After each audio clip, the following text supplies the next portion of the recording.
What road are we walking down with all of this news coming out of the Bob Mueller probe?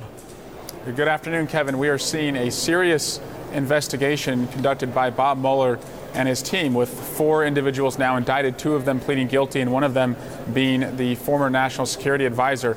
I hope that inspires us in the House for the Intelligence Committee to conduct an investigation that is just as serious and as complete, knowing that witnesses, as General Flynn did, are willing to lie to protect the president. And right now, our investigation is one where the witnesses come in voluntarily and they're not being required to turn over relevant documents, and we're not subpoenaing third parties who can help us confront them. Our job is not criminal. We are to tell the American people what happened in the last election, who worked with Russia, and what reforms we can put in place so we're never in a mess like this again.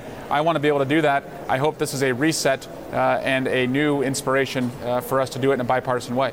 Well, Congressman, let me follow up on that, because there has been some bipartisan policy proposals regarding how to prevent this from happening again. But tell me about the status of them, because the administration and President Trump are speaking a very different tone. So that's the first part of my follow-up. But also, I mean, folks around the country are concerned, Congressman, about all of the news coming out of this Russia investigation. How serious do you think lawmakers, especially in your party, are taking this in terms of keeping the pressure on this administration to get some answers and prevent it from happening again?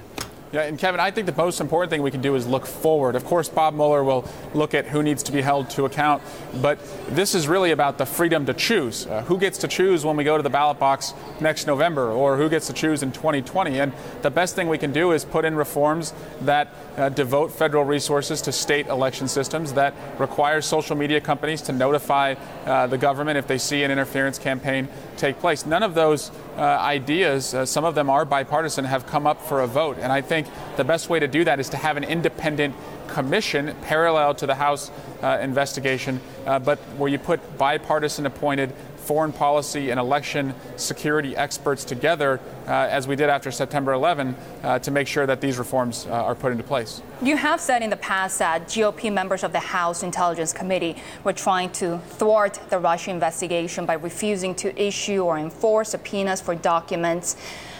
What's the mood like right now? What are you seeing?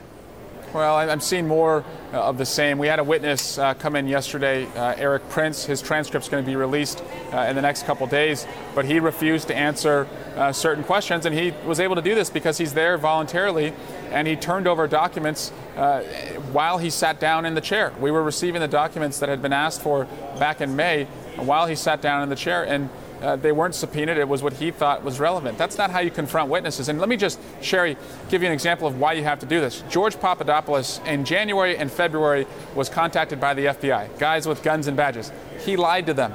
They came back to him in July, pulled him off a plane because they had Facebook logs and Skype chat logs.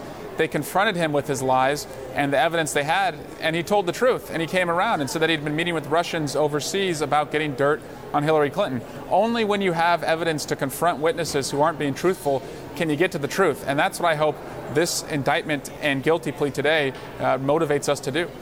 Switching gears now, of course, there's a lot of talk about whether or not there could be a potential government shutdown next month. Immigration going to be right smack in the middle of it, Congressman. Do you think that we're headed toward a partial government shutdown in the month of December? I hope not.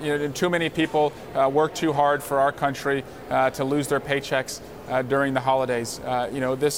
We can keep the government open, and we can pass the DREAM Act so that people who came here no fault of their own are not removed from our country. I hope cooler heads prevail, and I hope the president, the next time he invites Leader Pelosi and Chuck Schumer to the White House, he doesn't insult them over Twitter hours before the meeting, because too many people are counting on us to keep this government open.